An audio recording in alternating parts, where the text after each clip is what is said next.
Hands Off My Podcast is a proud member of Darkcast Network, presenting the brightest of indie podcasts. Hola, my beautiful humans. This is Jasmine Castillo. And this is MW. And I bring stories and cases from the people of color community, bringing awareness of murdered and missing Indigenous women, girls, Two-Spirit, the LGBTQ community, Asian American, Native Hawaiian, Pacific Islander, Black Indigenous people of color. These are their stories. So, welcome to Hands Off My Podcast. On the morning of July 18, 1993, Kim Nguyen, an autistic 8-year-old boy, vanished from his home in Garland, Texas. 11 days later, Kim's body was found in Mesquite, Texas, which was 12 miles away from his home. This is Kim Nguyen's story of his disappearance and suspicious death.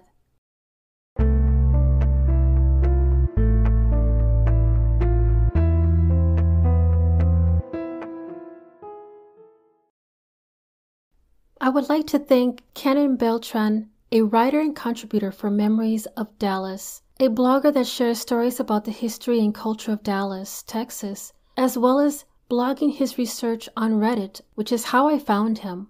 He started looking at cases in 2012 and came across the story about the boy from Garland who was found in Mesquite and started digging into it more.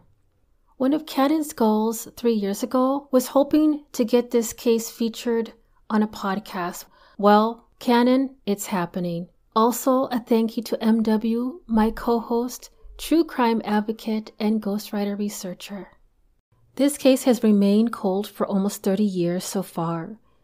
There hasn't even been an official update since 1994.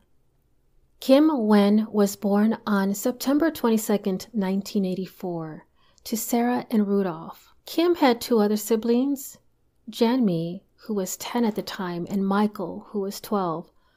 The family home is surrounded by thick forest and was a first-story brown brick house on 700 block Thornhill Drive in Garland, Texas. The home was 4 houses away from the stop sign on Castle Road. The area is described as a small working-class neighborhood. Kim was a very happy child that loved everyone. He liked to play with his brother. His favorite color was pink. Kim also loved to eat pineapple cake, and his favorite cartoon character was the Pink Panther. Kim would communicate his needs by taking the hands of his caregivers and bringing him to what he needed. I will get into more information later about Kim. He had a habit of walking to the stop sign at the end of the street, which was the Castle Road location. There he liked to stim by flapping his arms and hands and watching cars. He would never leave this spot. However, that Sunday morning, Kim was roughhousing with his older brother Michael at around 6:30 a.m. After a short tussle, Michael, possibly becoming agitated with his brother, told Kim to go and watch cartoons. Kim then left his brother and made his way to the living room, according to his brother. About a half an hour later, around 7 a.m., Rudolph, who was also identified as Randy, the father, went to check on his son and realized he was not there at all. There are a few sources that say the time was around 8 o'clock a.m. 7:30 a.m. to 8:45 a.m. Most newspaper reports that within 30 minutes, they called the police to help find Kim Nguyen. A neighborhood reported seeing the boy outside around 8:20 a.m. Unknown if this is the correct time, that doesn't match to the other papers and resources. Word spread quickly in the neighborhood, and the search takes place for the boy the same day with around 50 people helping. The searches had started about 4 hours after the boy was reported missing, the time frame being about 11 a.m. to noon. The police, Garland's emergency corps members, friends, family, and community members joined to help. They looked around the house and into the East Dallas suburb, which is reportedly within a 2-mile radius. It's reported that they had bottles of water and photocopies of Kim Nguyen's photo and went door to door, but also walked in the local creek and wooded areas. The heat was described as sweltering and it slowed the searches down. It was close to 100 degrees during that day. In 2022, Canon interviewed an unnamed relative of Kim Nguyen's, and they shared a bit of the interview in their write-up about the case to Reddit. Quote, "I don't mind sharing, but I don't even know where to begin. I have my theories about what happened. I was asleep that morning. We had returned late that evening after going over to a family friend's house and being there so late. I was super groggy, and I woke up to the sounds of everyone panicking. My mom was screaming that she couldn't find Kim. I remember brushing it off, thinking he's probably just at the end of the street again. Michael came into the room to tell me Kim was missing and to get up and help look for him. I told him to check the end of the street, to which he said he wasn't there. Then I panicked." End quote. What transpired was a multi-day search for the boy, specifically focusing around the home. Garland police were joined by Garland Emergency Corps member and residents of the northeast section of the city of Garland. One quote-unquote hindrance in the search was that Kim was autistic, and the boy's father said that Kim often refused to speak to anyone outside of his close family circle. It was also stated by a Garland police commander named Bob Barber that the boy had no friends and no hangouts, which meant that outside of said family circle, there weren't many places to search outside of the areas that they thought the boy might have been. One of the very few clues in the boy's disappearance was discovered on July 21st, just 3 days after Kim vanished. An unidentified Garland resident discovered Kim's shirt, the only article of clothing he was wearing at the time he disappeared, according to his parents, at a Garland power and light generating plant located just off East Walnut Street. The plant was just west of the family's home. The shirt, according to the police officials, showed no signs of foul play, such as rips or blood. However, in an interview, Garland police spokesman Larry Rowland said, quote, "Anything like this increases the chance of foul play." End quote. The case will go on for another 6 days in which the FBI would join. While it was never specified why they joined, their short explanation was that they believed the boy was out of state. This, of course, would turn out to be untrue. The only other solid lead came on July 29th when Garland police announced that they were seeking the owner of a white Chevy Blazer spotted by an unidentified female resident on the day Kim vanished.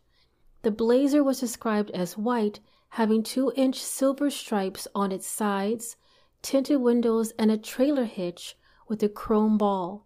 While an exact model was never released, for reasons unknown, best guess is that it would have either been a K5 model or a S10 model. These were the only two versions manufactured before 1994.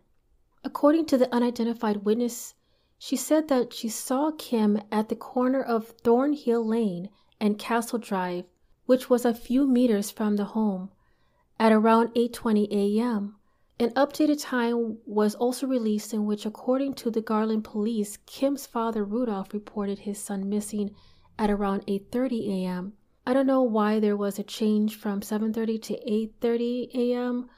Unfortunately, although maybe this was from Rudolph's official statement to the police. According to Rudolph, the woman talked with him about what she saw.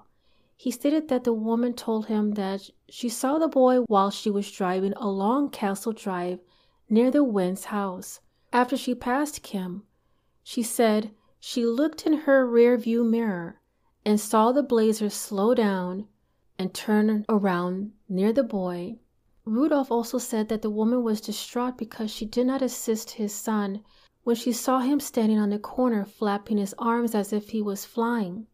Garland Police Department said that they didn't release the information initially because, quote-unquote, it was an investigative lead. Monday, July 19, 1993. The police and about 25 officers working on the case were still determining if another large-scale search would occur that day or if it would have turned over to the police detectives, but a search did continue starting around noon. Residents criticized the police for not doing enough to help the boy. The search intensified. The police, cadets, neighbors, and other volunteers began to comb the thick woods around the family home.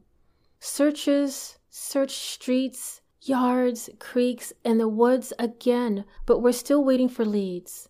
Search teams would comb an area and then another group would retrace. People joined the searches to help even those who didn't know the Nguyen's. Even some children, like John Jay, at the age of 13 at this time, joined the searchers who used his 10-speed bike. The temperatures on this day were as close to 100 degrees again in the afternoon. Rudolph Nguyen sat in the den of his home and answered questions about his son and described him to the papers. Here he sat to comfort his wife, who was mute with fear, along with his son and daughter, who were also home waiting on the news.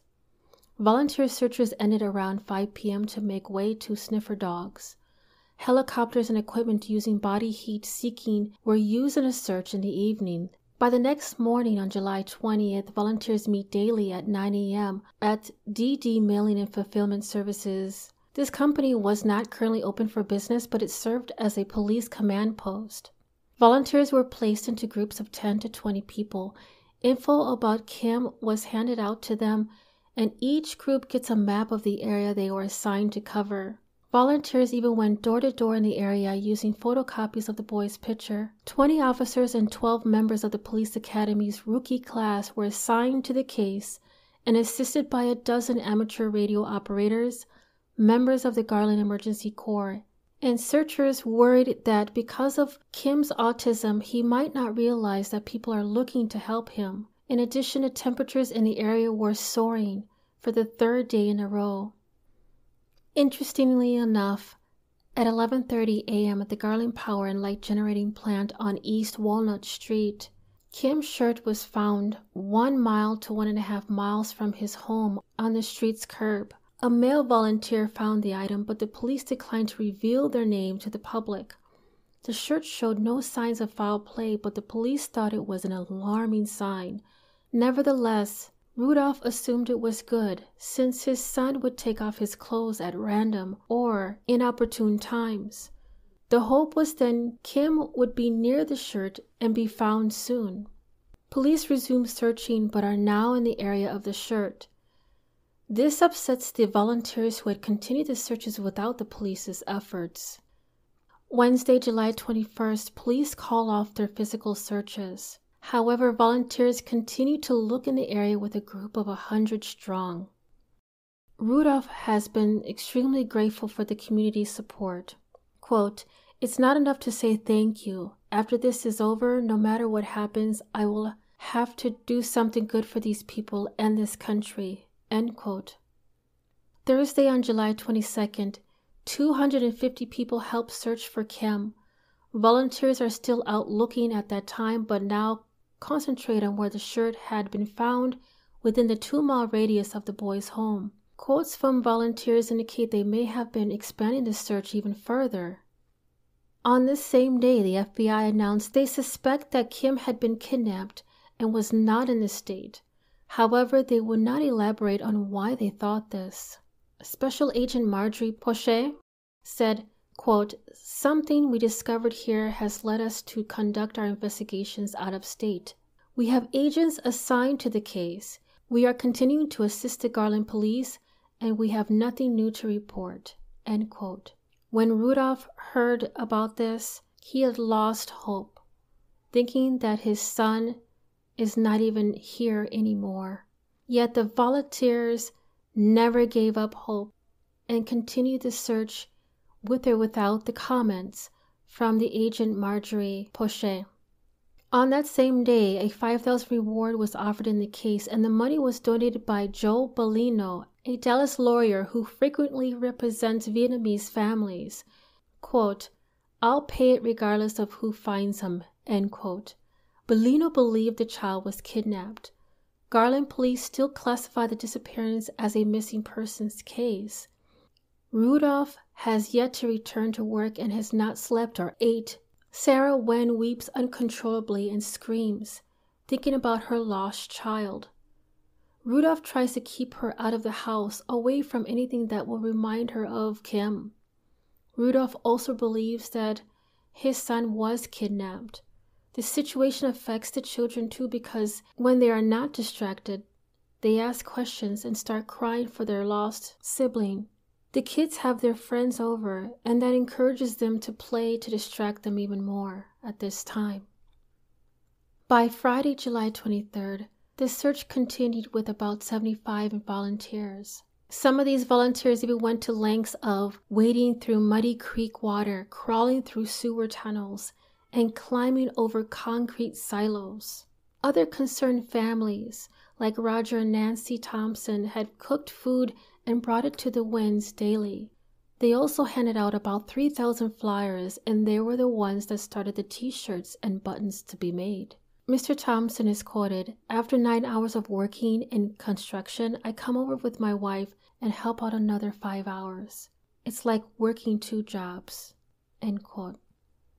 By Sunday, July 25th, 15 local Vietnamese leaders distributed 350 t-shirts with Kim Nguyen's face. The Thompson family had started the t-shirt project, but who funded the project has remained anonymous.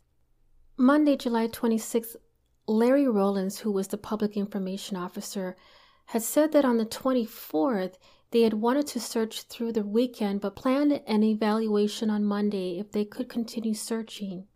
However, the police call off the search in this area. They have no clues around the case and now leave the search to volunteers. One of the volunteers, Kirsty Parrott, was quoted, "When we all go home at night, we say we hope we don't have to see one another tomorrow. That would mean that the boy has been found." End quote.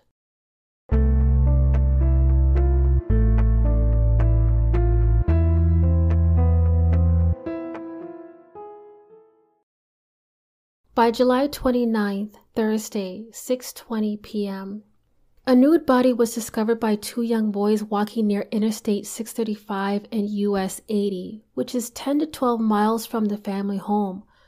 The location is a mile southwest of Town East Mall, in a mesquite field with 3-foot-tall Johnson grass. The body was found 3.5 to 4 feet into the Johnson grass, several yards from a dead-end concrete road into the lot from the I-635 service road. The location had not been part of the focus search area because police did not think the boy could have gone that far alone. This tips the police to believe in the foul play theory more, since it was unlikely a nude 8-year-old boy could walk 10 miles without anyone seeing him. Mesquite police, who were contacted by the 2 boys, began investigating the body and area where it had been found. The department stated that the body had probably been in the field since the day he disappeared, and that the time and cause of death were unknown. While there wasn't a completely positive identification on this body, the Dallas County Medical Examiner Office also said they had tentatively identified the body as Kim's. One of their field agents, identified as Robert Breckenridge, stated that they would begin an examination on the 30th of July. Word spread quickly, and the people clogged the service road and Highway 80 exit to get a glimpse of the situation. As a result, 1 man was arrested for several traffic violation charges, including refusal to move his car off the service road because he had stopped to watch the investigation. It would be pretty interesting to get the name of that person. That's just my opinion. Tired, angry, and sad volunteers did not take the news well. They had all been hoping the boy was alive and well. Instead, the group vowed to start a new search for the killer. Rudolph Nguyen was searching for his son when he was called to meet his wife Sarah and his other children at the police station around 8 p.m. to get the dreaded news. The press talks to Rudolph later at home while he sits on the back porch swing, crying. Quote, "Now that I know he's dead, I can go on. I just want to live my life to help people like him." End quote. Rudolph had not been eating or sleeping because he couldn't stop thinking about his son, who was probably thirsty, hungry, and scared. Michael, the older brother, joined his father on the porch, and Rudolph told him to be strong. Sarah cried inside the house, managing a few words for the volunteers. Quote, "He couldn't communicate. He was a helpless little boy, but he knew how to love me. He would take my hand whenever he wanted something, Sarah Nguyen said as she clutched her son's photo to her chest. The autopsy report is public information in Dallas. I don't want to get into details on exactly what type of information that was identified in the autopsy report, but I want to give you the gist of what was identified. The remains were described as being extremely decomposed. Gender initially was undeterminable, but the remains were ultimately identified as Kim Nguyen. Mesquite probably ID'd the body as Kim via dental records, which they requested the day of the autopsy, according to Dallas Morning News articles. Both departments stated that the cause of death was homicide, although the exact type was undeterminable. Garland Police Chief Terry Hensley held a press conference for several area news stations on the 31st of July. He would not comment on whether police found any physical evidence near the body, such as blood, tire tracks, or footprints. He also refused to say whether the body had any cuts or bruises. This was probably to keep the investigation from being compromised. People were encouraged to call information in, regardless how trivial. At the news conference, many volunteers arrived wearing T-shirts. In addition, police have no suspects or motives, and they asked residents for help. Rudolph was angry but not vengeful at his son's killer. Quote, "I had hoped that because he was a handicapped boy, that they wouldn't kill him." End quote. Rudolph shook with emotion when talking to the news. Rudolph felt fortunate that they had found his son's body. He no longer worries if his son is hungry or thirsty. Some have taken issue that Rudolph's choice of words or viewpoint on a situation, but I would like to point out that English was not his first language, and that he is a first-generation immigrant to America, and the cultural language barriers would make it difficult to express grief. Rudolph thanks the police, the FBI, and the strangers for helping with the night and day search for his son. It was even identified that people from 70 miles away came to help from Fort Worth and Arlington, Texas. Garland Mayor Bob Smith was quoted, "Whoever did it, they have messed with the wrong city and they will pay for the crime." End quote. By Monday, August 2nd, 1993, this marked the funeral services of Kim Nguyen. There was a large service and police still had zero answers as to who murdered Kim. He was laid to rest in the Garland Memorial Park, Garland, Texas. His tombstone has his favorite cartoon character etched, the Pink Panther, with the words, "With all my love, to my son Kim, rest in peace." Many didn't personally know the boy, but they sacrificed hours, days, and work to search for him. Several volunteers commented on how they continue to search for the killer. A month goes by, and Kim's case was briefly mentioned in an article about a 6-year-old girl named Morgan Luttrell, who wandered from her home. Thankfully, she was located just a mile from her home by a neighbor. But days continued to pass without any updates in the case. It seemed to have grown cold more and more with each passing day. That is until September 6th, a girl named Ashley Estelle. The case would ultimately be overshadowed by another tragedy, the kidnapping of Ashley Estelle in Plano, just north of Garland in September. While Plano PD and Garland PD met to discuss whether the initial suspect in Ashley's case, Michael Blair, had any involvement in Kim's case. This morning there is new hope another child murder case could soon be closed. The parents of Kim Nguyen believe the Plano murder suspect might also have taken their autistic son's life. More from Channel 8's Bill Brown. The poster is tattered and fading now out in front of the Nguyen family's house. A sad sign of an investigation stalled after a frustrating month and a half. In mid-July, the Nguyen's autistic 8-year-old son Kim wandered away and disappeared. After a massive search, 11 days later, his body was found in Mesquite. His killer is still free. Michael Blair, the man accused of killing young Ashley Estelle, continues to talk to... For an anguished father, the arrest in the Plano child murder offers some hope. Hope for any answers about who stole the life of his child. As he works on watches in his shop, Kim's dad, Rudy Nguyen, watches every newscast, scans every newspaper for clues that Michael Blair, the Plano murder suspect, could be the same man who took and then killed his helpless little boy. I said, God, the way they throw her body and the way, I think it is similar, exactly like what they do to my son. They kidnap her and they throw her on the field, and it's the same way, and the way they kill her, and no knife, no gun, sword, and they just, harm her like that. I think it's the same thing with my son. Ashley Estelle was strangled. Nguyen says an FBI agent told him Kim may have been strangled. Due to the decomposition of the body, police say they could never be sure. Garland officers say coverage of Blair's arrest is giving new life to their waning investigation. Many people now calling them, offering information, anything that could help. They say so far, they really have nothing to link the suspect in Plano to the Garland murder. But they're working with Plano officers, and they plan to question Michael Blair soon. Meanwhile, a grieving dad will not give up. He still passes out bumper stickers and posters to people with his little boy's picture on them. I have the right to know what happened, and the time is 2 months passed away. I hope he is the one to kill my son, too. I don't want it to happen for another child. Bill Brown, Channel 8 News, Garland. On September 14th, Plano police officers arrested a 23-year-old male by the name of Michael Blair at a Motel 6 on North Central Expressway in Plano. Blair, who officers stopped 4 days earlier as he drove near the site where the child's body, Kim Nguyen, was found surrendered without incident. As the arrest of Blair in the apparent murder of Ashley made headlines, Mesquite police detectives immediately contacted the Plano Police Department with the information that Blair was spotted watching their department's investigation after the discovery of Kim's remains.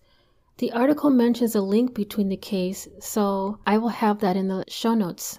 If you want to learn more about Ashley Estelle, I will have Kanan's Reddit blog link in the show notes. And as September would pass, as coverage shifted focus from lack of any new information in Kim's case to the arrest of Michael Blair and his subsequent trial, October would pass mostly without mention.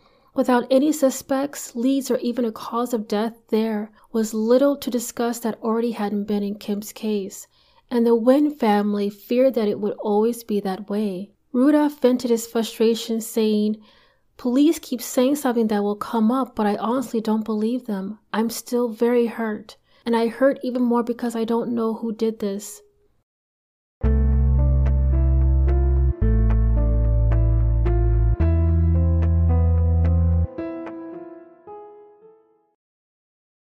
That same month, Garland installed 2 metal signs at the corner where Kim disappeared, each facing the lane of traffic on Castle Drive at Thornhill Lane. The printing is stark red on white. The material is as permanent as a stop sign. The message read, quote, "On 7/18/93, Kim Nguyen was abducted from this location and murdered. If you have any information on this offense, please call 205-2086, end quote. At the request of the Garland Police Family Violence Unit, the Texas Transportation Department also erected similar signs where Kim's body was found in Mesquite. On January 6 of 1994, the Garland Police Department noticed that the sign on Castle Drive was gone. When the department contacted Mesquite, that department also reported that their signs were gone as well. It's a bit sad that residents of Castle Drive failed to inform the police that their sign was missing, but there may be an explanation as to why. A Garland detective named McDonald said that he suspected that someone trying to sell a home removed the Garland sign, which some people in the Nguyen's neighborhood considered a blight. However, it has never resurfaced. I don't understand why it wasn't turned over to the department either. This theory did not explain why the Mesquite sign vanished. There has been speculations that developers removed it, but again, why not return it to the department if that's the case? Kim's father, Rudolph, on the other hand, believed that whoever killed his son took down those signs. Either way, residents were mixed on the signs' whereabouts. Some were glad that they were gone, while others were angry. Garland police stated that at the time they were not planning to replace the signs. Mesquite did not replace theirs either. This is where the coverage ends on the case outside of the brief mentions of the anniversary of the disappearance. Mr. Nguyen kept his son's room as it was, except for taking out the furniture and adding photos. The older son, Michael, has moved out of the room as well. The furniture was removed because Kim did not like it. Rudolph retreats to the room to grieve.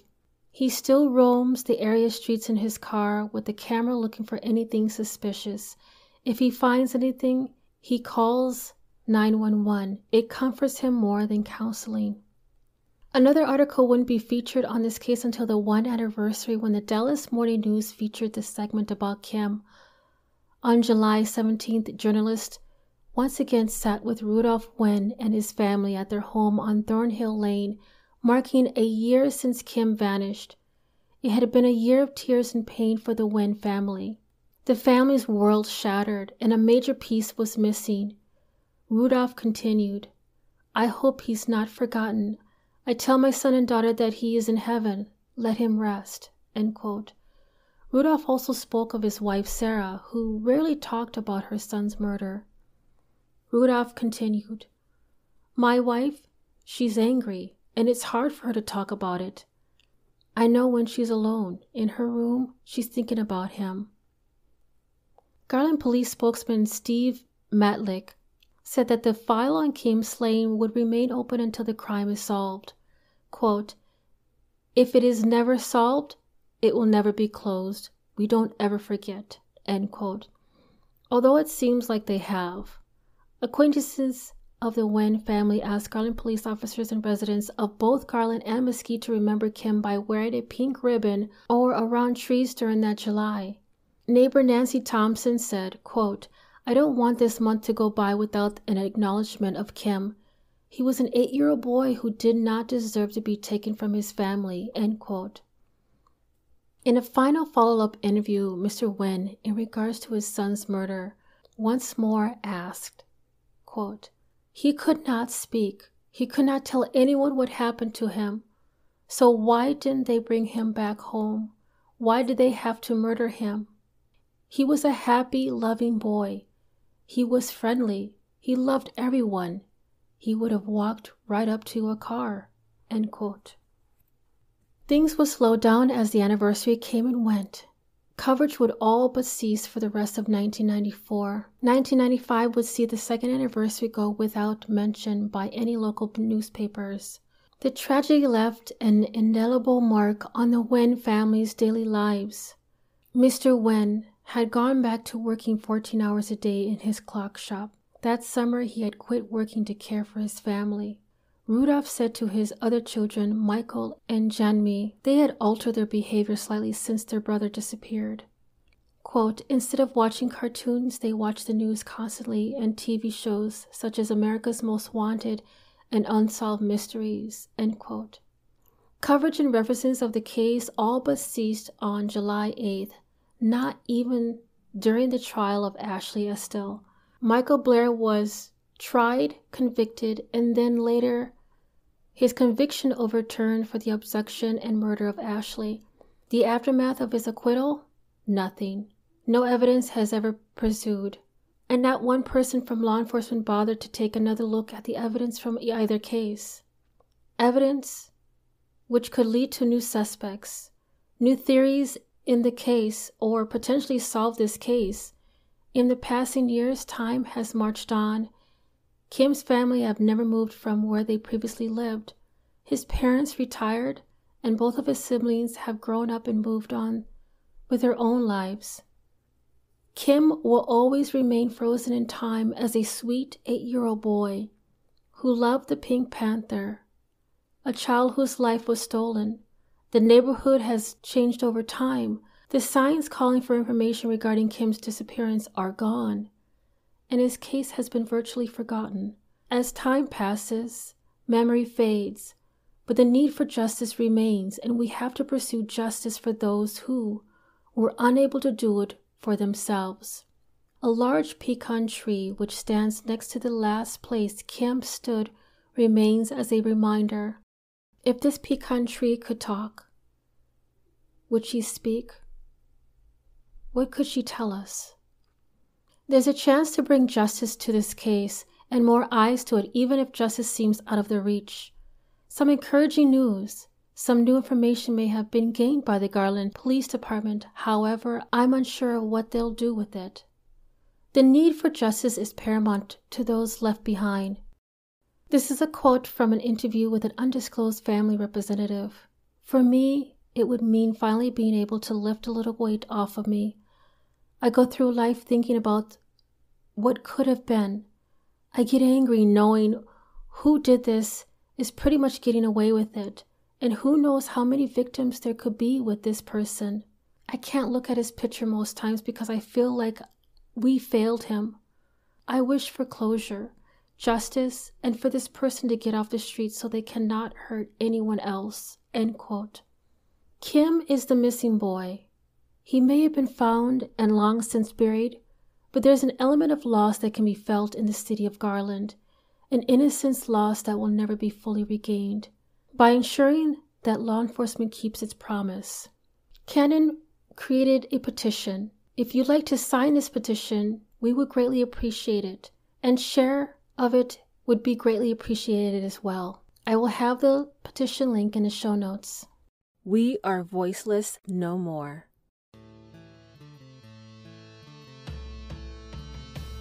Thank you for listening to Hands Off My Podcast. If you are enjoying the podcast and you'd like to support the mission, I do have a Patreon membership that will help the cause and bring more detail on cases and stories from the people of color community. If you yourself has a lost loved one or a story suggestion, please don't hesitate to contact me at email handsoffmypodcast@gmail.com. And if you are only able to support in another way, please give this podcast a 5-star rating on Apple or Spotify, and continue to listen to upcoming episodes every Thursday, wherever you listen to your podcast. Dios te bendiga.